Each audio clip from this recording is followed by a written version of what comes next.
It's time for the Daily Stand Up Podcast presented by AgileDad with your host, Lee Henson. Without any further ado, let's get started. I heard a question this week that made me smile. Someone was talking about user stories and specifically story mapping. And they said, while this concept seems quite simple, how do we actually go about building a story map for the first time? What are the things we need to know?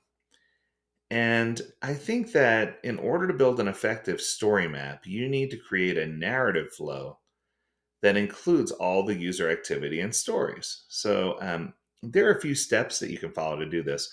So I thought this episode would be a good opportunity for me to talk about the 6-step flow to create a really good story map. So here we go. So it's 6 steps. Step number 1, frame the problem. You need to ask yourself, who is this product or service for? Why are we building it? What is the intent behind it? What are we trying to achieve? Yes. Okay, number 2, map the big picture. Take a step back and consider the big picture. Don't get dragged into all the minutia and details yet. Figure out what you're trying to do from the 25,000 foot view before you dive in. The next one is my favorite, explore. Now that you've gotten through ideation, it's time for you to do some discovery.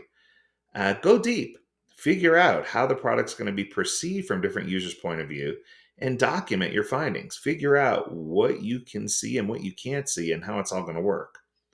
Okay, so those are the first 3. Here come the next 3. Number 4, after you've done your discovery, now it's time for you to slice out a release strategy. What are you trying to achieve for your business? Is it a big bang release? Is it smaller incremental releases?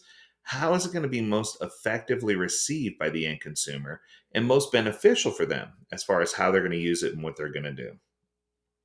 Okay, number 5, slice out your learning strategy. Ask yourself, what are the bigger risks here? Form the MVP according to the map.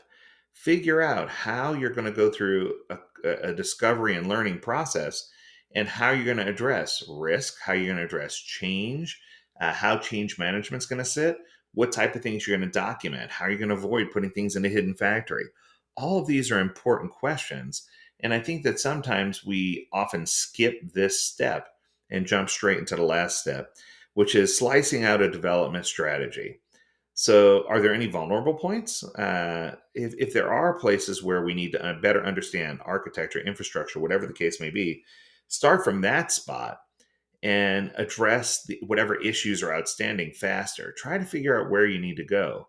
And I think that if you're going through this 6-step flow to try to understand how to build a story map, it's going to help you better understand not only the needs of what's trying to happen, but I think it's also going to give you an opportunity to ask questions that you may not ask if, as a team, it's going to give you an opportunity to ask questions. As a product owner, it's going to give you a chance to ask even more questions to stakeholders so that you have a better picture of what we're trying to do.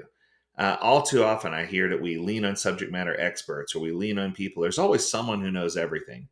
And I think that our biggest pitfall is when we lean on those individuals and say, hey, you know it all, so we're just going to ask you all the questions. And oftentimes we're not getting the big picture. And what this does is it forces us to go around that loop during delivery where things are incredibly expensive multiple times. Where we start off with bring me a rock, and we bring a rock and they say that's a great rock, but it's not large enough. And then you bring a larger rock and they say that's great, but it's got rough edges. Then you bring a smooth rock and they say that's great and it's the right size, but it's the wrong type of rock. I wanted sedimentary. And then you bring a sedimentary rock and they say, oh, you know what? This is the perfect rock, but now the customer's needs have changed. They want a stick. And I think that by not having story mapping in place and by not doing proper discovery, it forces us to make all these critical decisions and all the things that I discussed in delivery. And that's where the biggest pitfall is. So I think that if we can figure out these 6 things that we can do, this simple 6-step flow, I think it's going to help us better story map and help us better navigate discovery. Keep it short and sweet. In the words of Vanilla Ice, it's simple as a pimple around here, right? That's going to do it for this episode. If you have a topic you want us to discuss, feel free to reach out to us. Learn more at AgileDad.com. We'd love to hear from you. And as always, we encourage you to stay healthy, stay well, and stay agile, my friends. Until next time, do take care.